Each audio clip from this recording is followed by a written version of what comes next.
പിണറായി വിജയന്റെ വീട്ടിൽ വാർത്താ വിസ്ഫോടനത്തിനു വേണ്ടി റെയ്ഡ് നാടകം കളിച്ചതിന് ശേഷം പുറത്തിറക്കിയിറങ്ങിയ ഇ.ഡി. ഉദ്യോഗസ്ഥരെ നാട്ടുകാർ ആദരിച്ചു വിട്ടതിന്റെ ദൃശ്യം വരുന്നുണ്ട്. കൂകൽ പരിഹാസമെന്ന് പറഞ്ഞാൽ ഇന്നിപ്പോ വീട്ടിൽ പോയതിനു ശേഷം അവരുടെ ഒരു മാനസികാവസ്ഥ ആലോചിക്കുകയാണ്. കാര്യം ഈ വേട്ടപ്പട്ടിയുടെ ജോലി ചെയ്യേണ്ടി വരുമ്പോൾ അതുകൊണ്ട് കേൾക്കേണ്ടി വരുന്ന അപമാന ഭാരം, കാര്യം പറഞ്ഞു വിടുന്ന യജമാനന്മാർക്ക് വേണ്ടി നമ്മൾ വാലാട്ടി നിൽക്കുമ്പോൾ ഇതൊക്കെ നാട്ടിൽ നിന്ന് ഏറ്റുവാങ്ങുമ്പോൾ അവരുടെ മാനസികാവസ്ഥ ഒന്ന് ആലോചിച്ച് നോക്കിയേ.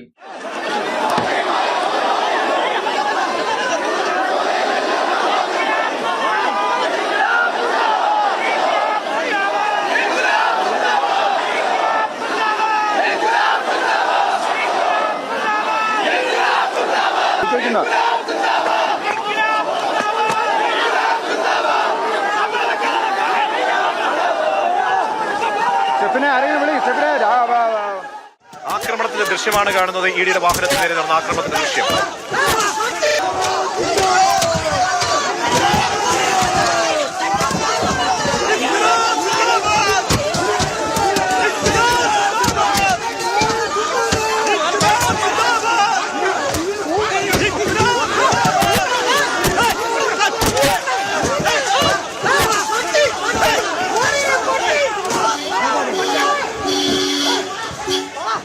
കേരളത്തിൽ ഈ അടുത്ത കാലത്ത് കോൺഗ്രസിന്റെ പല നേതാക്കന്മാരെയും, അതായത് കെ ബാബു, വി.എസ്. ശിവകുമാർ, കെ സുധാകരൻ തുടങ്ങി പല നേതാക്കന്മാരെയും അനധികൃത സ്വത്ത് സമ്പാദനത്തിന്റെ പേരിൽ ഇ.ഡി. വിളിച്ചിരുന്നു.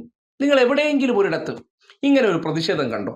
പക്ഷെ പിണറായിയുടെ വീട്ടിലേക്ക് വന്നു കയറിയപ്പോൾ ഇങ്ങനെ ഒരു പ്രതിഷേധം രൂപപ്പെടണമെന്നുണ്ടെങ്കിൽ പിണറായി വിജയൻ എന്ന വ്യക്തിയെ എത്രത്തോളം ആൾക്കാർക്ക് വിശ്വാസമുണ്ട് എന്നതിൻ്റെ തെളിവാണ്. അത് ഇടതുപക്ഷക്കാരായിക്കോട്ടെ, നിങ്ങൾ ഇന്നലകളിൽ പ്രചരിപ്പിച്ച പല കാര്യങ്ങളും, അതായത് പാർട്ടി അണികൾ പോലും വെറുക്കുന്ന വ്യക്തിയാണ് പിണറായി എന്ന് പറയുമ്പോൾ, പിണറായി വിജയൻ ഒരു പ്രശ്നം വരുമ്പോൾ കേരളത്തിൽ ഇടതുപക്ഷ രാഷ്ട്രീയം പ്രതികരിക്കുന്ന ഒരു ശൈലി കണ്ടിട്ട് കോൺഗ്രസിലെ ഏതെങ്കിലും ഒരു നേതാവിന് വേണ്ടി ഇതുപോലെ ഇറങ്ങും. ചിലപ്പോൾ കൊഞ്ഞാപ്പമാർക്ക് ഇറങ്ങും. കാര്യം അത് മതം വർക്ക് ചെയ്യുന്നുണ്ട്. ഇത് മതമല്ല, ഇത് മനുഷ്യരാണ്. ഏത് മനുഷ്യർ?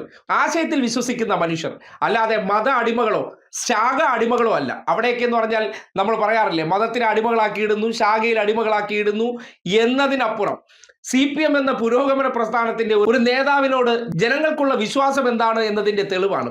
ഇ.ഡി. ഉദ്യോഗസ്ഥർ അവിടെ നിന്ന് പോകാൻ കുറച്ച് പാടുപെട്ടു. നേതാക്കന്മാരുടെ സംയോജിതമായ ഇടപെടലാണ്, അല്ലാതെ ഉദ്യോഗസ്ഥരുടെ ഇടപെടൽ കൊണ്ടൊന്നുമല്ല.